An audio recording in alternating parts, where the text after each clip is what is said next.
wait. Hello. Welcome to B&T Sports Talk Show. I'm your boy T here with B. Oh man, we got the New Orleans special. As your boy is out here in out of state. I'm out on business in the wonderful state of Louisiana in New Orleans. So just so y'all know, we meet y'all live where y'all are, no matter where we are. Every day, any day, or no, just Sunday, y'all. Anyway, if y'all enjoy if you enjoy the show, go ahead and hit the subscribe button, hit the notification button. We appreciate it. B man, we were talking about it for the show. The time change killed me, man. I was supposed to be on the plane. I had to get up. I had to be on the plane by 5 o'clock. I set an alarm for 2 o'clock. The alarm goes off. I check my phone. It's 3 o'clock. I don't appreciate that, bro. Yo. I don't appreciate that, bro. I had to get. What time were you up this morning? You tell me, 2 or 3. I'm lost. I just told you I don't know. I mean, Hey, I set it for 2, but it turned out to be 3 o'clock. You know what the crazy part is? Is like there's a lot of states out there that don't do this time change, and so I don't see why it's the need for us to do it. Don't get me wrong. I love longer days, love the sun being out a lot longer. I mean, summer's coming upon us, but I'd rather just keep falling back. Let me get an extra hour of sleep while we're at it. You know what I'm saying? I feel you on that, man. I completely just then I had to make a mad dash to get to the airport, and it turns out TSA, they forgot about the hour too because none of them were there. The airport's closed. I mean, it wasn't closed. I was able to get through, getting my boarding pass and getting to the, up to the part where you go through security check, and the entire security check is shut down. No one is, there's like 2 people there. And we had to sit there for 20 minutes before the rest of their staff showed up just so we could get through security, bro. That's a pain in the ass, man. And then next thing you know it, you're probably running to your gate to make sure you don't miss the plane. Although the pilots are with you in that line too. Thank God. The pilots, the gate and the pilots, they did not leave or when they should have. They left a little bit later. Yeah. There were people storming to that gate because they thought for sure they had missed the plane. I mean, people was literally running. And the lady on the mic was like, "No, you ain't got to run.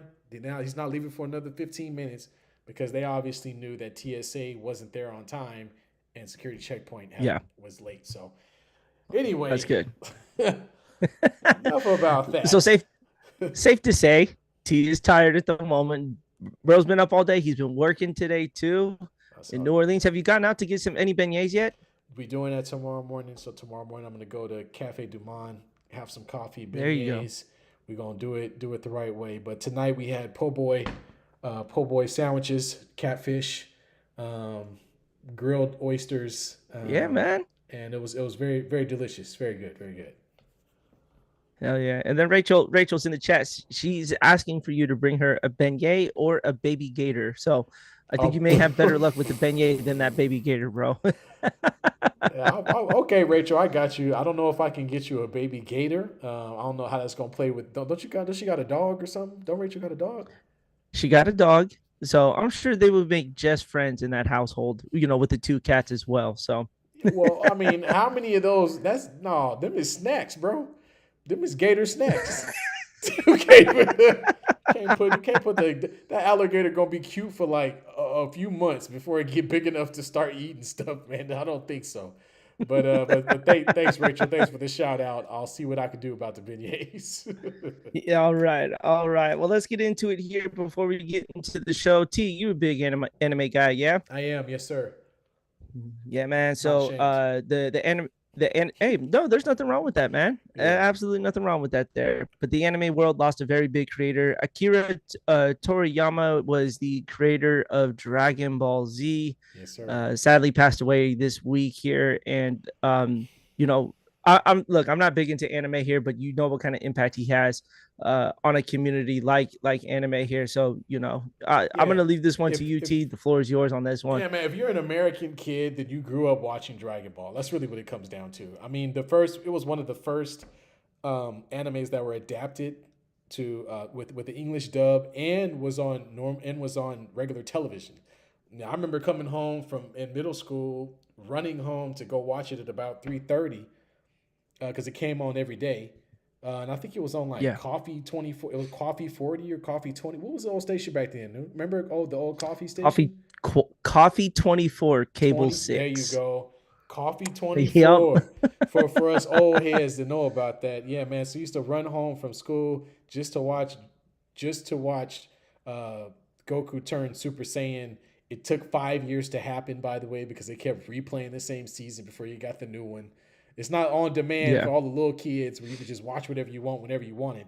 You had to watch everything in sequence, and then you had to watch it again until they came out with a new season. So, man, yeah, it was a big impact on, I think, a lot of, like I said, American kids who watched any Japanese animation. Usually Dragon Ball is where you start. Goku is an iconic character. You see him on football gloves and masks now with guys in the NFL. So it's pretty relevant for kids that are in that same age group like us that grew up watching it, man. So yeah, that's a huge loss, and a big thank you, for creating these characters that live on, and my kids watch Dragon Ball now, so it continues on. You know what I'm saying? So Absolutely, show. man. Absolutely here. So, let's get into it here. The NBA was a heck of an event this week. Let's start. I know we normally talk about the Lakers first, but the Warriors had a very big thing happen. Steph Curry goes out with an injury on Thursday. Was it Thursday? Yeah, I Yeah, think against so. the Bulls. Went out with the injury on Thursday, rolled his ankle. Not it wasn't even on another player. He literally was trying to make a move, and it was kind of vintage of what it was. Now the ankle didn't bend too much, but it obviously was enough to cause a lot of discomfort. MRI came back clean, so there's no tears or anything like that. But he is going to miss some significant time. Yeah. The Warriors were just getting healthy too. They were playing their best basketball up until now. They lose the game against the Bulls and proceeded to get shellacked against the San Antonio Spurs here. Yeah, that So was rough. they're going to reevaluate him on Tuesday to see where he's at. But man, this is a big blow for this team because three games separates the sixth seed to the playing tournament here, and that's what you're trying to avoid is the playing tournament, man. And seeing an injury like this here, it raises the question on who is going to be the support. Yeah. There's three players who need to step up, and that's going to be Thompson, Wiggins, and Kaminga. But if you ask me, I think the biggest contributor to that is got to be Andrew Wiggins here. Um, a guy who can get his own shot, a guy who can easily drop 25 if he really wanted to. You're not asking all three guys to score what Curry is, but you really have to make up 27 points a game for that there. You're not going to get his leadership, but you got to try to make up the 27 points here. So I honestly think Wiggins is going to have to start getting into the 20s. Kurt Thompson here and there, but Kaminga's needed. He's going to have to average 18 to really offset a lot of that there. So um, it's tough to watch. It's tough to see too because you're like, oh man, this team's finally getting it together, and then this happens. And when was the last time you saw a Curry ankle injury? I mean, as a Warriors fan, I mean, it's been a while. I mean, if you Very long guys, time. for those Warriors fans like B who have been around for a while, they remember in the beginning when Steph Curry first started, it was ankle injury after ankle injury after ankle Yep. injury for him, and it was almost a question of if he was a guy that was going to be able to be relied upon to be the star of the team. And I don't know if y'all noticed, hopefully Warriors fans know this, but have you seen the braces that he wears on his Oh, ankles? there are some thick braces Dude, on that thing. dude. I mean, my man got a full cast on his stuff, man. And that's how closely he's been protecting those ankles since Yeah. then. And so you really hate to see this because, he is getting to be he's an older player now. He's a vet. And with you being on such a short, there's only so many games left in the remainder of the season. The last thing you need is Steph Curry an injury or Steph Curry, Yeah. not being able to play because he has been not just the heart and soul of the team, he's been the points, and so they Mm-hmm. they they have to find a way to make up, like you said, make up for those points offensively because if they do not, it's going to be really tough against the rest of the West. And so there's a good gap between 10th and 11th, but you don't really want to be in those bottom slots in the play-in because then you have to play two games to make it in. And given how you're already dealing with the injury, that's just not something you want to have to deal with being a veteran team like the Warriors, man. So I hope he gets back to Yeah. it. But we've talked about this before, man. Even we talked about it with the Lakers. You're always just one injury away. You know, from you it being just derailed. right when you crap off or piss off most of the first half of the season, you put yourself in the position where you have very little room for error. And so now you get an injury, and it's like, oh crap. Well, how are we going to win games now? Luckily Yeah. for the Warriors, they have kind of a soft schedule, so we'll see if they can try to pick up some wins. I Well, again, I hope they it can get something done. the schedule's gonna be outside of the Spurs game, but then the Spurs. I don't. Do you know what it is? I don't know what it is with teams that get hot against the Warriors, and then I figured it out. Is the Warriors are too small and don't get back on defense. Yeah, Every team has gotten wide open 3 pointers against the Warriors. The Spurs absolutely put it on them, right? And this is without Victor Wembanyama. Imagine Victor playing in that game. This game probably wouldn't have been anywhere remotely close to a matchup here. But they do get the Spurs tomorrow night, and then three really really tough games starting at the Mavericks. Our teams will play each other on Saturday night yep, again at the Lakers, and then they get home against the Knicks. They have to finish 500 with these 4 games here yeah, to kind of just ride the ship out, because before Curry's injury, teams were losing like the Mavericks, like the Suns, and there was a chance for them to make a move and make ground in getting out of the playing tournament, and now they're having a fight to just really just ride this ship here. So this is going to be very important 4 games for the Warriors to try to just maintain that push, because the last thing you want is a 3 game cushion to turn into a 7 game cushion. You're focused on the playing tournament at that point there. So absolutely. their goal is still to get out of the playing tournament, but right now teams are just, dude, there's no perimeter defense. We talked about it last week, but for the Warriors, they just, dude, guys are just getting wide open shots, man. I think you and I may be able to hit a couple wide open shots here against The- against the Warriors defense with the way they're getting back on defense. Yeah, man, it's just one of those things where, and we talked about it last show, obviously, as LeBron misses a layup after coming back from D'Lo scoring 44 points last game. Pick it up, Bron. Anyway, we talked about it last time where it was a situation where teams are not hanging their hat on the defensive end of the ball. You know what I mean? Teams are not Yeah. showing that they want to play at that end. And what happens is, in a situation with the Warriors where you're not playing as well defensively, you lose one of your no, not one of your best offensive threat. Man, you almost have to hang your hat on the defensive end of the ball. Am I right? I mean, you guys, Yep. the Warriors almost have to come into a game thinking we have to defend, and so that mindset is going to have to change. It's going to have to change pretty quickly. Otherwise, they might find themselves stuck in that 10th spot, and that's not where you want to be. Exactly. And the worst part is like teams are just shooting lights out, like almost 60% from three against the Warriors here. What the Warriors used to do is now happening to them, which is basically just making most of their threes here. So the biggest contribution, like I said, is going to have to come from those three: Thompson, Wiggins, and Kaminga. You're not asking for 27, but you're asking to, you know, 20 to 25 Right. from Wiggins. You know, a 20 sprinkled in there from Thompson every once in a while. So we don't know which Klay Thompson is going to show up. And then Kaminga's got to be an average 15 to 18 points a game. Like he's got to do that to help anchor some of these points that they're going to be missing from Steph Curry here. Absolutely, absolutely, man. All, all right. Well, since you're watching your Lakers here, let's go ahead and get into the Oh, Lakers here. We had talked about that schedule being very, pretty much a gauntlet for them to run through here, and they're not doing too bad. They're not doing too bad. Four and yeah, three. I yeah. know it could be a lot worse here. You would not have texted during those games here, and they haven't been the friendliest texts coming from you in Oh, regards to hey, your team's That Sacramento performance. game had me hot, man. That Oh, game was sure so did. bad, man. Oh my Let me gosh. mind you, folks. T sent me a text message during that game, so I'm over this team.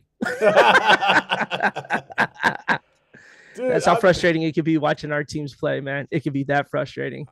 very. And the reason I was so frustrated was because against the Kings, a team that's okay, but is not the greatest, to be honest, Yep. a team that does not play any defense either and is undersized, by the way. They they had a 20-point lead in the first quarter, then proceeded to be down by 15 before halftime. This is the most Jekyll and Hyde team I've ever seen.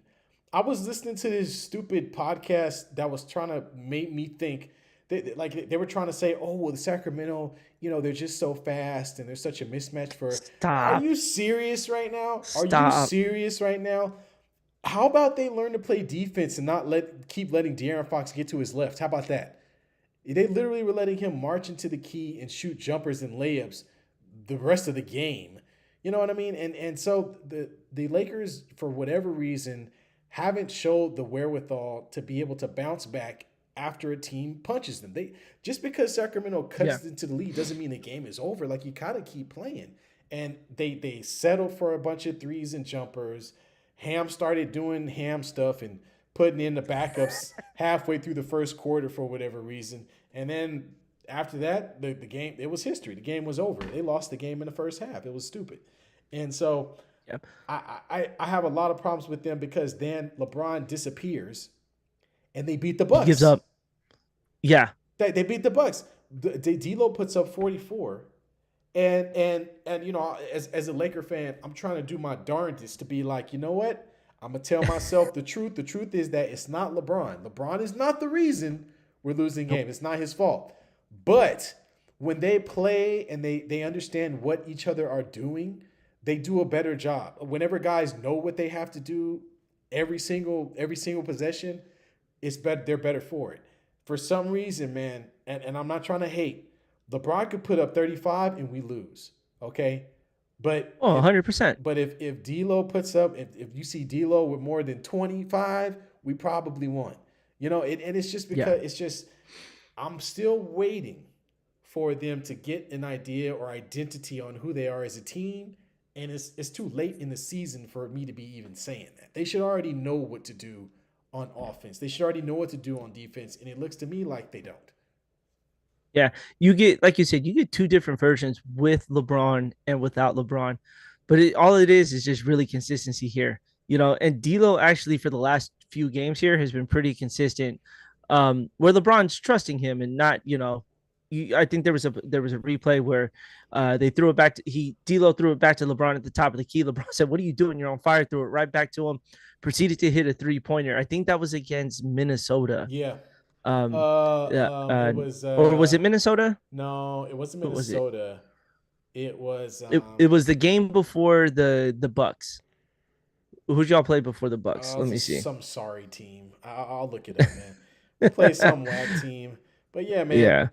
And I think that's the problem, B. I think you're right. It's the idea that they have to kind of acquiesce to LeBron and kind of wait for him to sort of make the choice. And I think that's not working. I think LeBron has Well, to make himself a part of what they do instead of vice versa. I think the big thing to that is not changing the style with or without LeBron here. Yeah. When LeBron's not on the court, the game doesn't change. Your leader's not out there, but that doesn't mean you play a different style of basketball. The Right. style that you just played that beat the Bucks, that's what you got to do for the rest of the year here. Yeah. Just maintain it, stay consistent here. You play a different style of basketball. Like you have to make LeBron the guy that goes around and is the point, the center, everything for that team. No, you just got to continue know your role and continue to play that role. It's As a The problem Rock when would you say. yeah, except for the whole shut your mouth part. But if D'Lo can maintain this kind of success here, I think he's the third key. We all thought it was going to be Austin Reeves in this case, Yeah. but it would go LeBron, AD, and then D'Lo. And there's Right. nothing wrong with having D'Lo as your support valve when it comes to it. When these games with LeBron not in it, he could definitely step into that role there. So I honestly think D'Lo's a great player. We saw him with Golden State for a little bit here. I think he is going to be kind of the key for the Lakers here to really make a run. And I'm not trying to talk well about the Lakers. I don't want to do it. But from a basketball standpoint, this is true. This is your third option now. So Yeah. you need to make sure that he knows that he's the third option, but can go get his when the time is needed. Yeah, and I think they're starting to get to that understanding where it's like, yeah, we've been kind of hating on D'Lo throughout most of this, where we're just sort of, oh, he's kind of herky jerky, he's here and there, he's good some days and good not some other days, but he's been so consistent since the All Star break that I don't think they can think or operate in that manner. And I think in Yeah. many ways they need to start showcasing him. He should have the ball in his hands as the point guard. I think 10 times out of 10. And I know LeBron definitely is going to want to bring the ball up. I know LeBron's going to want to have the ball in hand. But I keep saying this, man. If LeBron would just play off ball a little bit more, play in the post, I think he can find a little bit of continuity with AD and with D'Lo, because Hmm. it can't just be D'Lo getting on fire and him standing in a corner. You know what I mean? Yeah. Like, in order for teams to respect our offense, he has to be a part of it. But the way that he plays with us needs to be the way a traditional 4-4 would play. Get up, set a screen, and Hmm. cut. You know what I mean? Move around, get something going, get to the boards, try to get some rebounds, get in the post, catch the ball in the post and force guys to double you and create some open plays. Like, he should play like a traditional four. And don't get me wrong, LeBron, he get up, go crazy, knock down threes, drive all the way to the Yeah. rim, get layups. He can do all of that. So I'm not trying to take any of that away. But what I am saying is that what you end up seeing is a lot of guys offensively standing around watching the ball whenever LeBron has the ball in his hand. Yeah, and that's the stagnant offense that you just don't want to see here. LeBron can make other guys open here because he still draws a crowd just like Steph Curry does. So other people around him are going to have opportunities, but you know, you have a point guard now. You've always had one. They haven't really used D'Lo as that main point guard, and now not only is he scoring, but he can help facilitate a lot of off-ball LeBron stuff and AD. A high pick and roll between D'Lo and AD, it could be a really, really good combination for the Lakers going forward here. So, uh, yeah, D'Lo's got to be their vocal point here. They got to make him feel comfortable in that, and then I think you'll see the rest of it fall with Rui Hachimura, with Austin Reeves. I think those two would also have a high contribution should those three start taking flight. Exactly. Absolutely. All right. Absolutely, man. So you got 3 games left out of this tough 10 games out of the All-Star break. Wolves, Kings, and Warriors in that order here.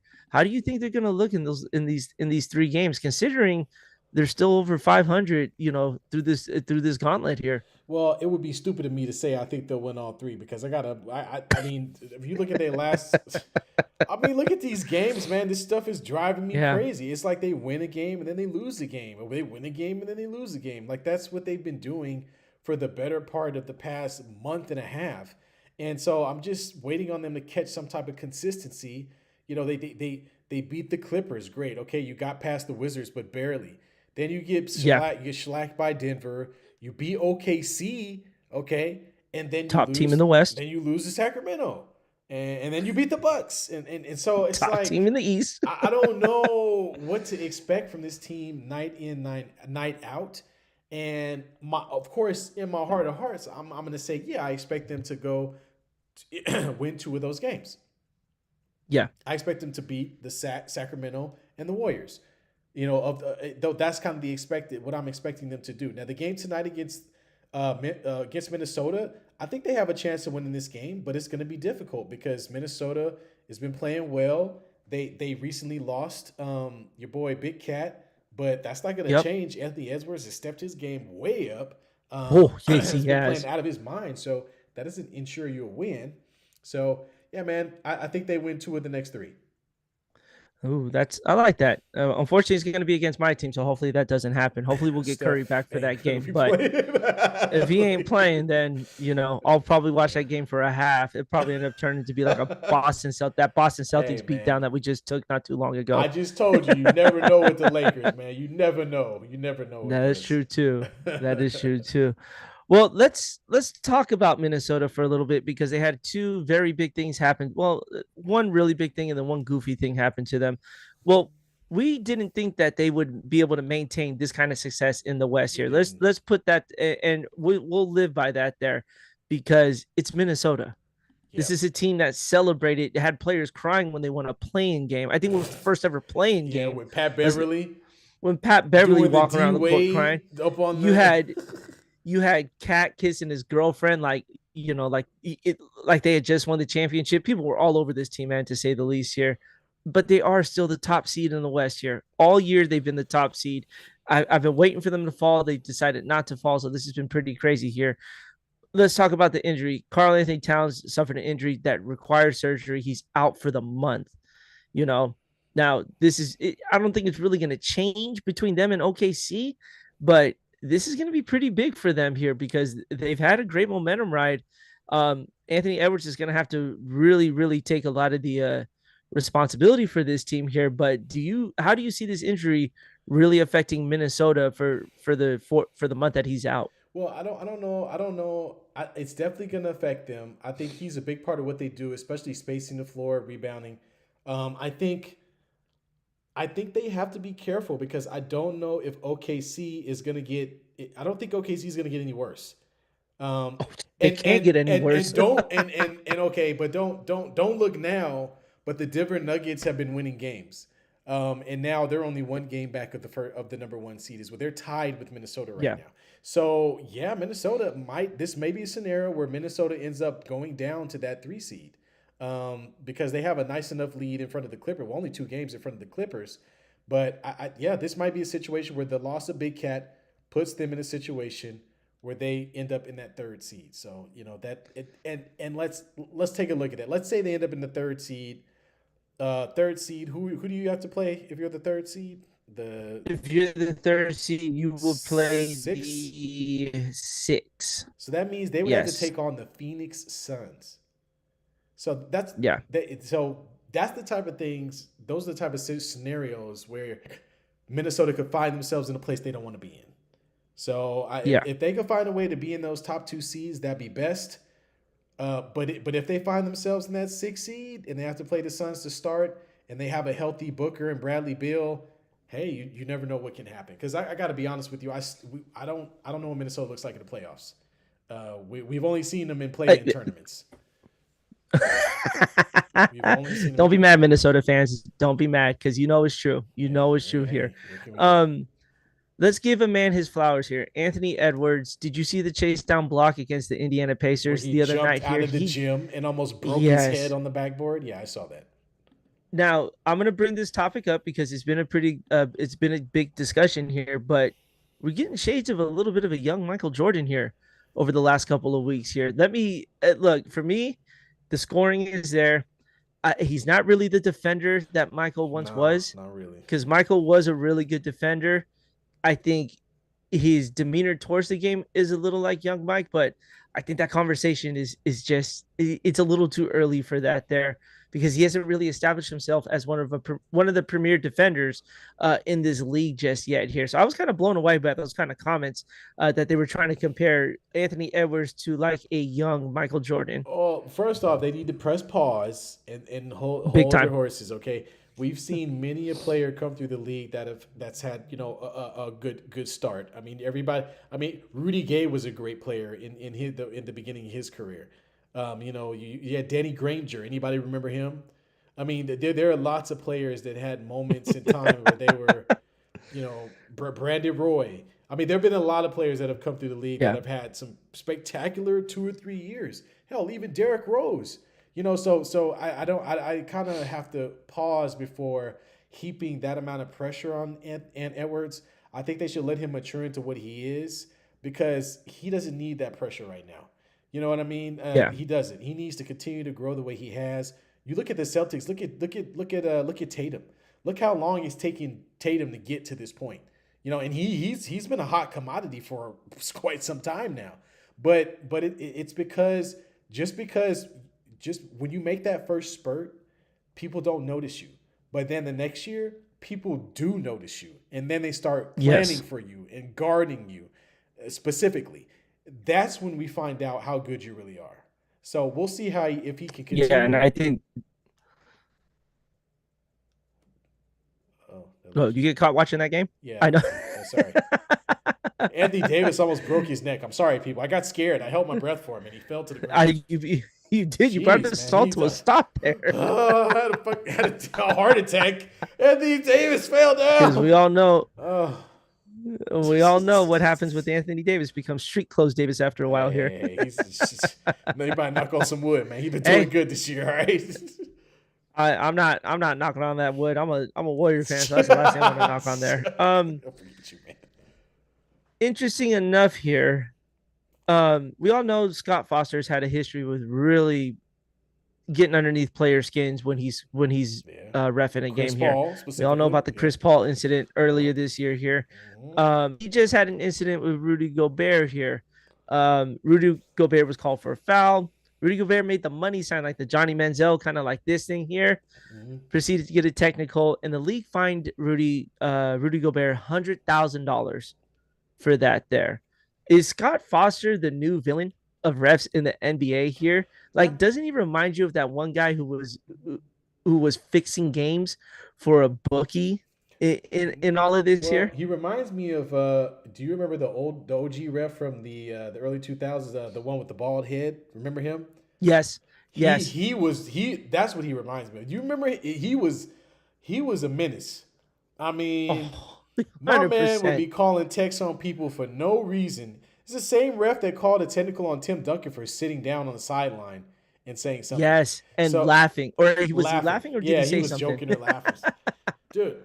So I think that's what it is. I think you just have a ref that's a little bit over, a little bit into himself. He's starting to get some press Yeah. clippings, starting to see himself in the news a little bit more, and he's starting to feel like he's a little bit better than all the other. Because for the most part, refs are invisible, right? Right? Until they make a bad call. Exactly. And then you know them. But Scott Foster has been making a name for himself all over the place. So I just think that's what's happening. And the sooner the league can shut him up or retire him, the better. We don't need him. We don't need it. Yeah, and especially in a day and age where sports gambling is a big thing now, Yeah, you you have can't to be help but careful. wonder, is he really throwing some of these games to make a little bit of money here? Because most states No. allow for sports gambling here. So I think Scott Foster really needs to put a lot of the personal beef with players to the side. You still got to call a game professionally here. Yeah. A lot of the calls that he makes are really, really bad here, and they're all directed towards a guy like Chris Paul.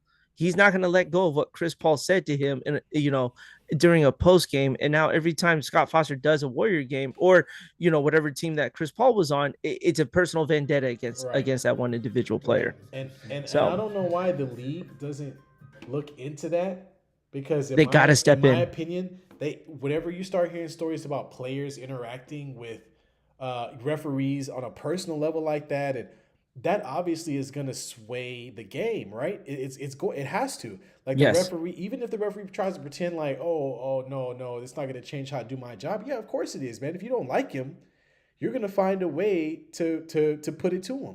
Or absolutely. there might be a call that subjectively is a millimeter this way or that way makes it a foul call. You're gonna call the foul on him because you don't like Hmm. the guy. It's subconscious, and so I'm surprised that the league hasn't just stepped in and removed Scott Foster from either refereeing Chris Paul games or just removing him entirely. I mean, I don't They see. can send him to the G League. They Yeah, can send him to yeah, the G League. yeah, That would be great for him. yeah. Send him to Mars. I don't care. Shit, just get him off the court so he doesn't screw up screw up any games, man. Scott Foster, stop it. Yeah, man, terrible. Um, and then Damian Lillard this week passes Reggie Miller for fourth all time on the 3-point shooting list here. It's safe to say he ain't catching Steph Curry. Nobody Um, is. Yeah, Nobody is, but this is a guy who's been really loyal to the city of Portland. Is trying to still find his way in Milwaukee here, but this is a great moment for him. Not only for that, but I will say for the entire Bay Area themselves. This is a Bay Area kid playing basketball. There's been a lot of great talent that's come out of Oakland, especially here in the likes of Gary Payton, Jason Kidd, and Damian Lillard as well here. So, UT being an Oakland native, the way that you are here, how much of a proud feeling does this feel to have a guy like this, reach this monument in a record here? well, the Bay has a long history of great point guards and guards within the Yep. league. We talk about Jason Kidd, Gary Payton, Isaiah Ryder, and just to name a few. I think it's cool because he's not just from the city of Oakland. He wears the O on his chest. He's Yep. very prideful about that's not a zero, people. For those who don't know, that's a O. That's because he's from Oakland, And then he also graduated from my alma mater. He graduated from Oakland High School. So it's just great to see young talent coming up like that out of the Bay. It's not always the easiest situation to make it out of. Oakland has its good, but it also has a fair amount of bad too. So it's just Yeah. good to see him not only make it to the league, but be a Hall of Famer player, and being able to boast about that. A guy that went to my high school, went to Oakland, or grew up in Oakland. That's cool, man. That's awesome. So I continue to ride with Yeah. Dame Lillard. I've never heard anybody say anything bad about him as a player, as a person. I've only heard great things about him and about what he does in Portland and about what he still does in the Bay Area.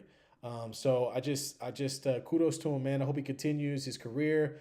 I wish him the best, and I hope he finally gets an opportunity to compete in some playoff, get some playoff run, because that's what we're waiting Well, on, is to see him play I some. I want to see him in the finals. That's where I Exactly. would love to see Yeah. Yeah. Dame Lillard in the finals here.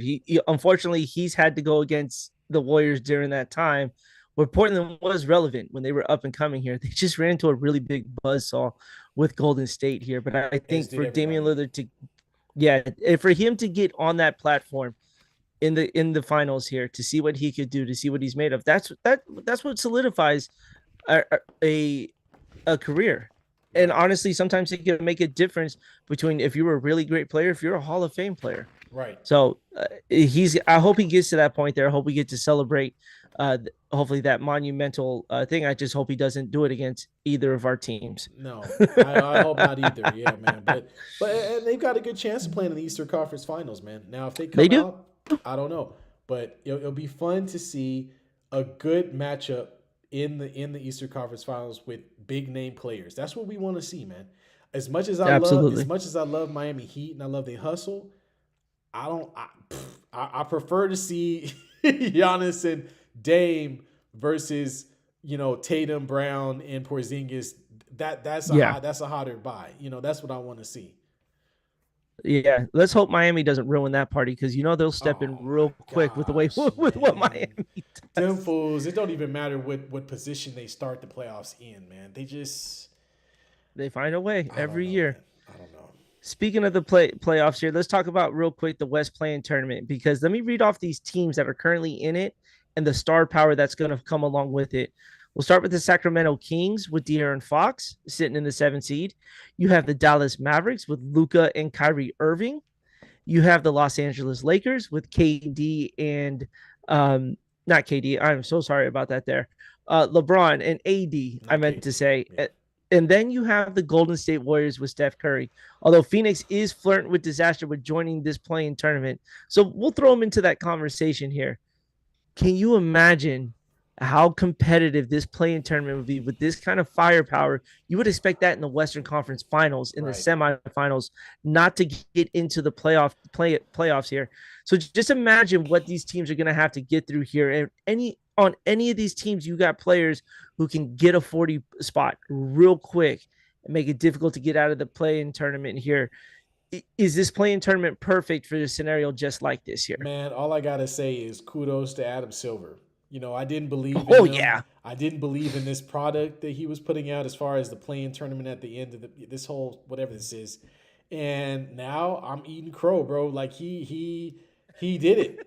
I mean, he did. could you imagine who cared about the 1-8 matchup? Did any of us ever care about the 1-8 matchup? None of us did. No, That was like a for no. sure. It was rarely an upset, and you knew for sure that number one seed in most cases was gonna get the job done, except for that Yep. Mavericks team that lost to the Warriors that one year.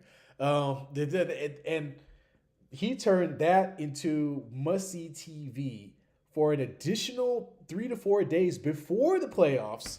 You get to watch Steph Curry take on the Lakers for a chance to compete in the playoffs, or you get to see Yeah. the Phoenix Suns possibly if they drop down, playing against the Uh, Warriors or Sacramento or or the Mavericks. or the Can you Matt. imagine I mean, Luca, KD versus Luca? dude. So it's just there's so many different scenarios and all of them Yeah. equal must see TV. So again, kudos to Adam Silver for figuring this out. I don't know how, but man, it's working. I bring this up because when you look at the Eastern Conference plan, the Pacers, the Heat, the Bulls, and the Hawks, I don't want to see any of those teams. they don't match up. They don't match up with any of those teams that are in the play I tournament don't. in I the don't want to West here. see any of those teams. No. So that's why this is such a big thing here, because if there's such a gap between the top to where the playing is for the West, you kind of see in that playing tournament already take form. The Lakers and Warriors in a 9-10 matchup to just play another game to get to the playoffs Yep. is a monumental game. That is a game 7 in its own mind there. Yeah. I cannot, if that was a matchup, dude, I would be excited for that. As much as I hate it, but you don't know what you're gonna get. You could get a 40 piece from both Curry and LeBron and Right. get a game. Yeah. Just imagine that. And that's just to play one extra game. So kudos to you, Mr. Adam Silver, for doing that there. Yeah, man. Can't argue with Let's it. see where we're at here. NFL free agency. You ready for this? It got Let's hear wild it. this Let's week. hear it. It got wild. So here's some of the signings and the trades that took place here. Chris Jones signs with the Chiefs. That happened, I believe, yesterday. 5 years, $160 million here. So they bolster their defense. But they also put the franchise tag on one of the best safeties in the league, and that's L'Jarius Sneed, also with the Chiefs for another 1 year, $19.8 million here. I think the biggest move out of this year, or what the Tampa Bay Buccaneers did, signing Mike Evans to a 2 year, $50 million deal. Yeah. Baker Mayfield then received today a 3 year, $150 million, which I think it was That's a bit of an overpay. earned for what he did. I'm sorry, man, but good job, Baker Mayfield. Good job. I think he earned that, man. I think he earned that, man. I think he earned that there, because he literally took that team and said, "Hop on my back there." But yeah. Is it overpaid? We'll find out next year here to say. And then before we get to the trades here, Mitchell Trubisky signs a 2 year deal with the Buffalo Bills to back up Josh Allen. I don't know why that even made headlines. To be honest with you, like that's a head scratcher to say the least here. And then the Browns, I think, are trying to stay competitive here. Traded for Jerry Jeudy from the Denver Broncos to go to Cleveland here. Now we all know the beef between him and Steve Smith took place on the sidelines here. I thought he was just another guy. Just a guy. Just a guy. A jag. A jag. But that's a pretty good receiving core between him and Amari Cooper. Yeah. You figured Deshaun Watson's going to be healthy. Who's their tight end here? Real difficult name to say. Agonku. A Buyake, a Gongu, something like that. Not a Buyake.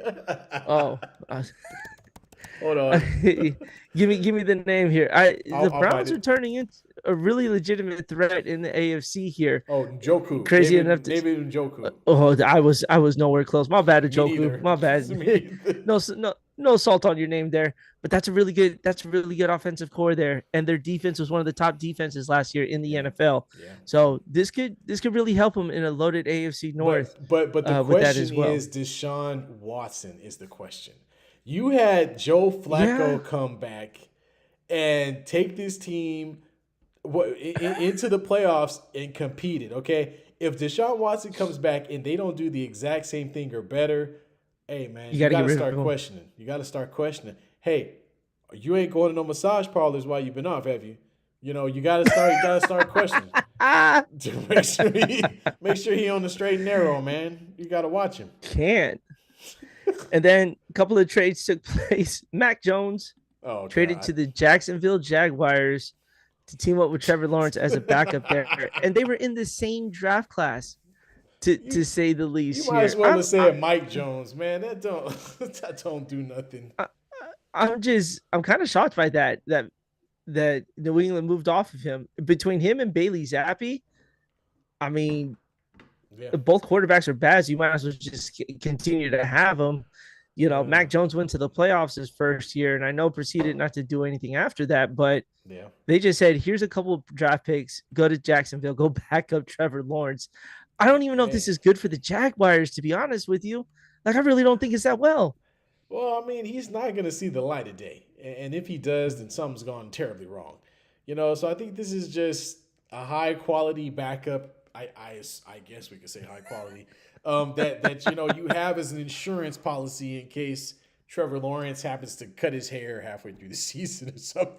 I mean, Oh it's Jesus. not, so I don't see, not much of a needle mover there. That's neither here nor there, I think. Nah.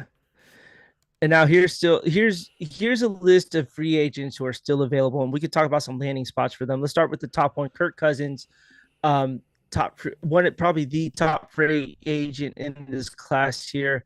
Um, where Give me a landing spot for him. Yeah, Where would you like him?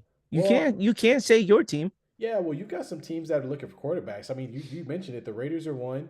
You got the Atlanta Falcons.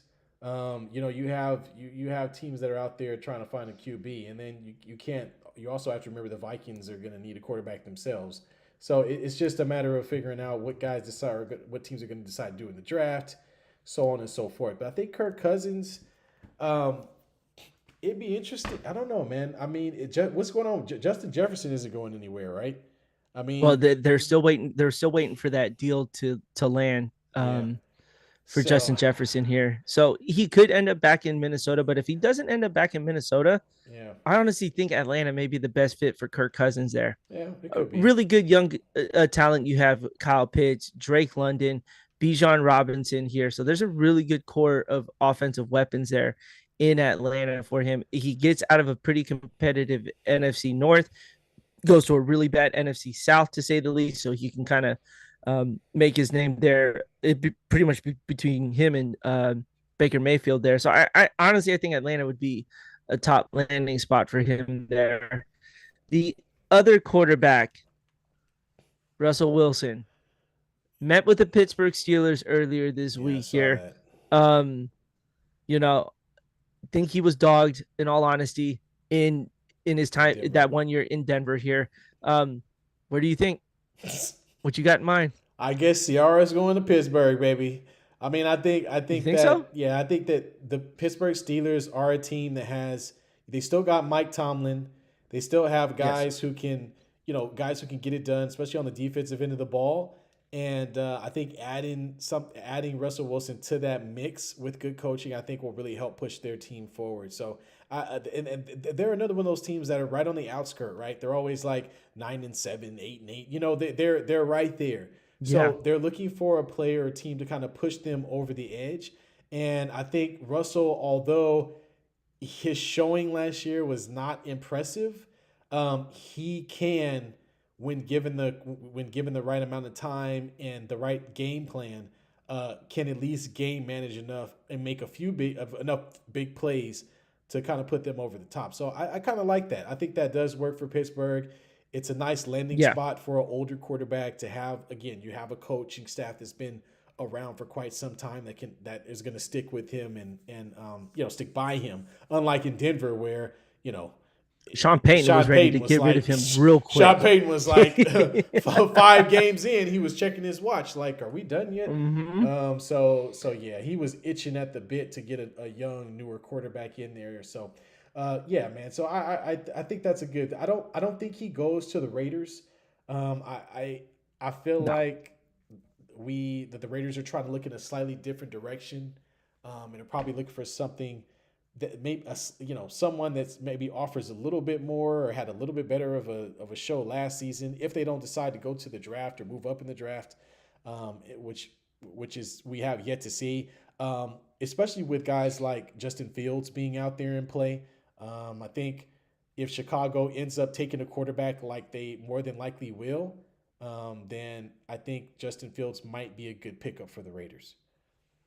Yeah, and we're not the only reason why Justin Fields isn't included in this because he still has 1 year Yeah, left. he's not a free agent. But Yeah, Chicago has already mentioned about shopping him around because they have the first overall pick, yeah, and so there is a quarter. Which quarterback is going to go number one here? I think Russell Wilson to the Steelers is a perfect match. You've got very good veterans in Najee Harris, great running back in the AFC here. You got a good tight end in Patty Fryermuth. You have George Pickens as a very good deep threat and a good wide receiver here. I think that's the best fit. TJ Watt on the defensive end for the Steelers also really gives them a little bit of more of an advantage of bringing Russell Wilson. And I think Mike Tomlin can be patient with him. I mean, look at the quarterbacks he's had to deal Oh with: man, yeah, Mitch Bacon. Trubisky, Kenny Pickett, Yeah. Mason Rudolph. That's not a really good quarterback room, and he's been able to at least get 9 or 10 wins out of those quarterbacks. You put in a decent quarterback in Russell Wilson with that lineup there, I think it's a good fit for him to go to Pittsburgh. It's gonna be cold as hell, Yeah. but I think he'd be all right in It was Pittsburgh cold there. in Denver. He'll be all right. Well, he didn't have to worry about the Colts. He was wrapped up in a jacket, not playing any games. So he just stood by the heater all this time. Yeah. Um, Couple big names who don't have teams yet as well. Let's look at the running backs because we all know how running backs are treated in the NFL, basically disposable at this point. But you have really good running backs here available. Let's start with the obvious: Saquon Barkley, Josh Jacobs, and then Derrick Henry declining to come back to the Titans here, Yep. making him available. Give me a landing spot for Saquon Barkley. Man, that's tough, man. Mm-hmm. That's tough. I don't know where Saquon is gonna land. I'm just trying to think off the top of my head of a team that's sort of on the cusp, but is needing a bump in the like a bump in the run game. Honestly, I can't think. I know it's not my I team I'll give you because we I'll we, give you we, one. we, we can't even bring back Josh Jacobs. Josh Jacobs is a free agent right now. I know you're going to I mention him honestly, later. Zamir White's not that bad for No, the Raiders here. he's been I pretty think he good. would be a pretty good fit in there. He's pretty good. For me, Saquon Barkley goes to the Chargers Okay, and teams up with Justin Herbert and Jim Harbaugh. I think I that could would see be that. on top of that with Keenan Allen, that'd be a really, really good fit there I can see for that. that. Josh Jacobs comes with a little bit of baggage. He's a guy who, really held out on a contract just to sign a franchise tag here. Um, I don't know where Josh Jacobs could end up going here, to be honest with you. Yeah, man. I Um, mean, the guy I really want to talk about is, and it's a guy that has some interest to your team, which is Derek Derrick White. Henry. Derek Henry, yeah, excuse me. So Woo! Derek Henry has been. I've heard some conversations about the idea of him going to the Ravens, and I got to be honest with you, I don't want to see that happen. I mean, I do. it'd be I do. You ain't got to. I do, sir. the Ravens are a very run heavy team. Yes. It would be perfect because it takes the pressure off of Lamar Jackson, who at times seems to feel like the entire world is on his shoulders, and kind of plays that way, which doesn't bode well for his overall personality. We saw that in the Chiefs game. When you start feeling too much pressure, it went away real quick. Yeah. So if Derrick Henry ends up on that team, the play action that can happen there will be unbelievable. I that would be a great pickup for them. We'll see. I think for my Raiders though, I think my Raiders are downsizing. I don't think that Yeah. the Raiders really wanted to pay Josh Jacobs to begin with, and so this is their opportunity with Samir White, and they signed Amir Abdullah. They re-signed him. I think they need to. I think they're just going to stick with that, and they're going to focus on the quarterback, and making sure that they fortify their defense. So yeah, man. I don't know. We'll see, man. We'll see if your Ravens can pull the trigger, man. Get it done. Oh my God. Goodbye, Gus Edwards. Goodbye, J.K. Dobbins. J.K. Dobbins, unfortunately, has had a run of Yeah, just he's bad injured. injuries. Yeah, It sucks. It sucks that it's got to be that way. But look, when Derrick Henry is come knocking on your door and is interested, right. I think you really have to take that serious there because that's going to be a deadly offense there with it here. I still think they're a wide receiver away.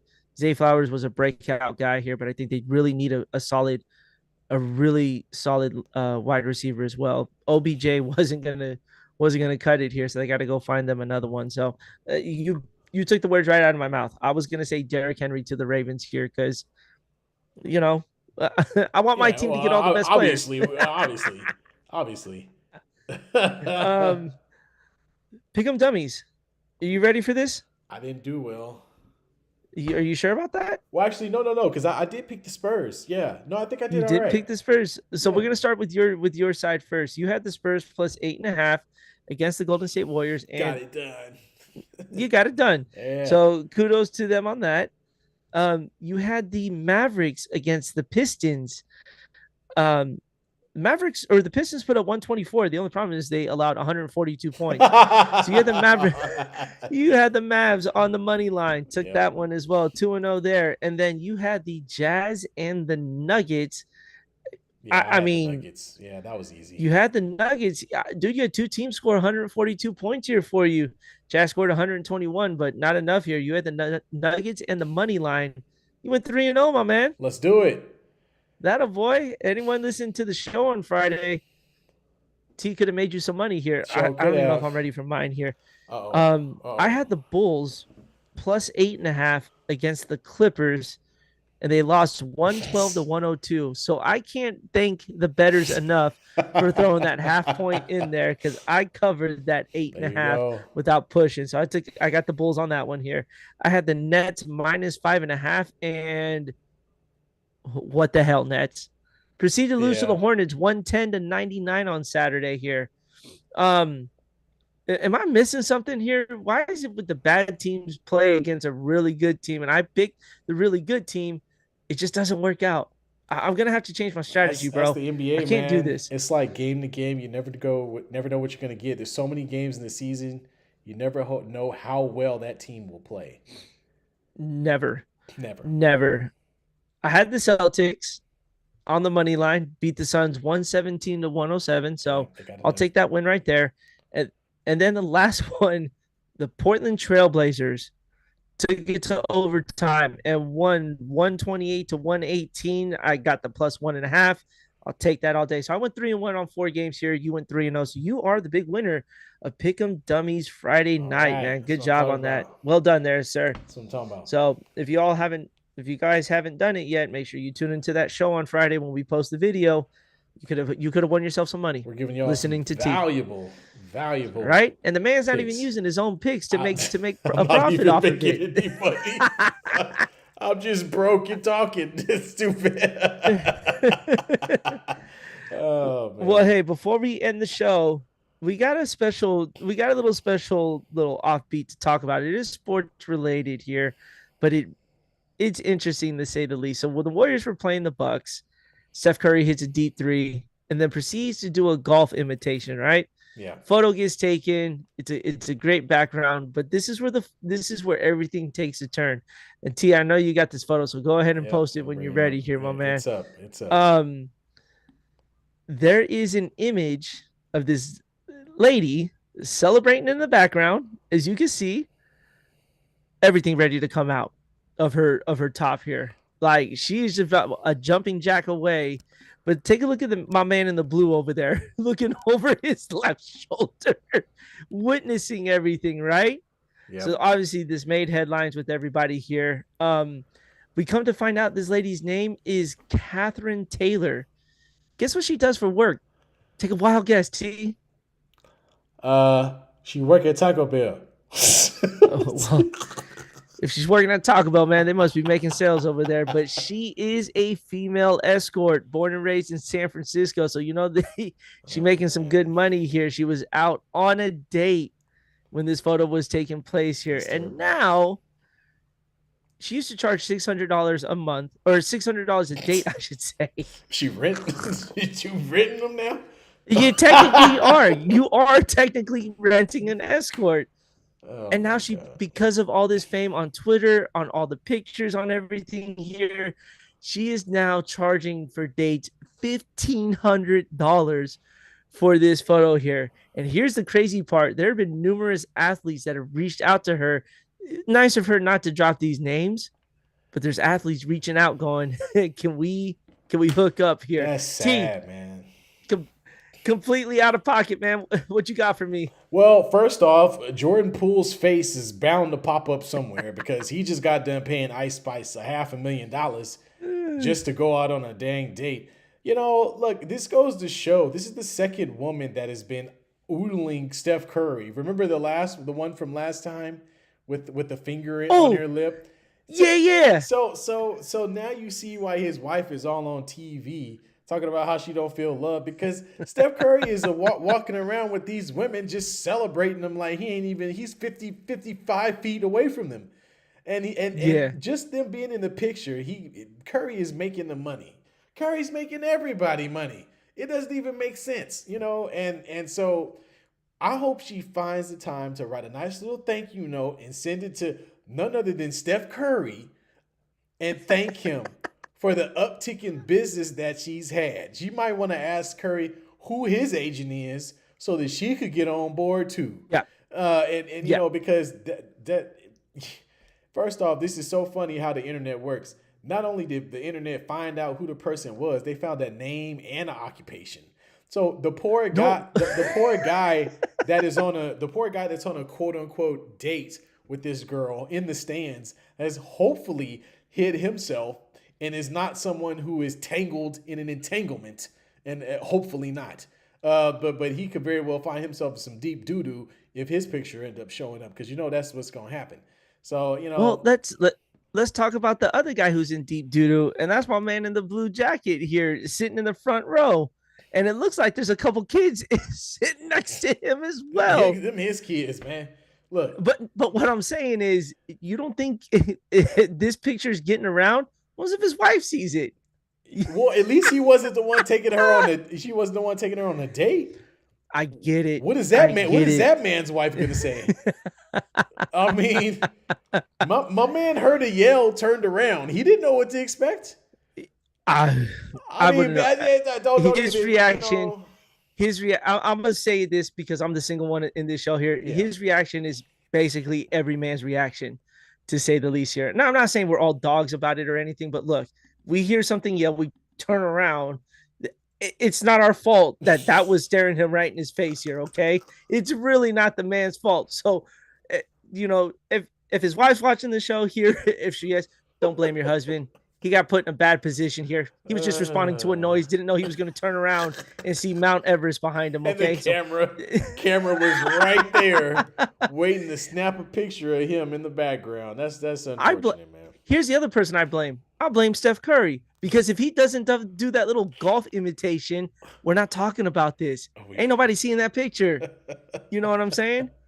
Every time Curry has done something, it is caught. There's him, and then there's something interesting happening behind it here. Well, so we know who's not paying, and that's none other than Steph Curry. Steph Curry ain't paying for nothing. Nope. He should be in the percentage as far as I'm concerned. He should be like, look, you owe me 5% of every deal. I just made your whole life. But I'm joking. Wild, man. I'm joking, y'all. Steph would never pimp out nobody. No. That's not in his character. No. Nah. Congrats to Steph and Aisha too, having their fourth kid. That's right. Yep. There you go. Yep. So he's one kid away from having a mixed basketball team. In that family there. There so you go, man. kudos to them, man. Good on that. Real quick, did you hear about the fight in the women's college basketball game today? No, between actually, LSU and South Carolina. I did not get to see it. Catch it, dude. It was wild. It's some random ass fan ran on the court too. What? I had no idea. Trying to get in the fight? It's probably somebody mama. No, or it was a grown ass man. Somebody daddy? I think he was wearing a New York Yankees or LA hat, but he runs onto the court. Police are chasing him to pull his ass off. Well, I think the players that were suspended was the entire bench of the South Carolina Gamecocks and the LSU Tigers. So they played 5-on-5 for 2 minutes in a close game to determine the SEC Conference Championship of basketball for women. Get a chance to watch the video, man. It was wild, man. I couldn't believe it. I watched the highlight like 3 times. Chick from South Carolina came running down the court and took out one of the LSU players, and that sparked everything. Everything. Yeah, I'm looking at it. Yeah, man, it's a brouhaha. Everybody. It was a good one. And where'd this dude come from with the jacket on? Get out of here. You see? Yeah. Came out of nowhere. Yeah, so WNBA, take note. Capitalize on this. That's all I'm telling you. The WNBA is starting to slowly grow. You're gonna have Angel Reese in the in the pros. You're gonna have Caitlin Clark. You better start developing something here. And this is something to work off of here. I don't promote it, but you need to promote it. You need people to watch your sport. So, Exactly. You need to draw some all attention, right, but no, they don't need to. But there's a lot of NCAA girls fights, man. They happen pretty regularly. I remember. Ooh, dang, man, she took her out. right? Yeah. Dang, that was rough. She looked like a lineman leading. She looked like a lineman with the lead block for the running back to go 50 yards to Yeah, the I know, man. house. I mean, she like 50 feet tall. Came over there and Right? just leveled that girl. Bam. well, Whoo. anyways, my brother, take us out, man. I know you ready to crash here. Yeah, man. Two o'clock in the morning is hitting, and it's hitting hard. Oh, we thank y'all for joining the show. We appreciate y'all. We will Yeah. be back next Friday with another set of picks in the NBA, and then we'll be back next Sunday again with our regular show. So we're looking forward to it. NFL is going to get into the thick of their free agency, so we'll definitely be getting into that. The NBA is on its way to the end. We are at the very end. There's only one more month or less than a month in the season. And so we're going to find out which one of our teams will make it in the playoffs and might even be playing against each other to get there. So, like we didn't get enough of it last year. I'm telling you. All right, folks. Well, thanks again. Hit that subscribe button. Hit the notification button. And, and get at us. Hit the chat, too. We want to hear what y'all got to say. Y'all have a wonderful evening. Have a good one, y'all.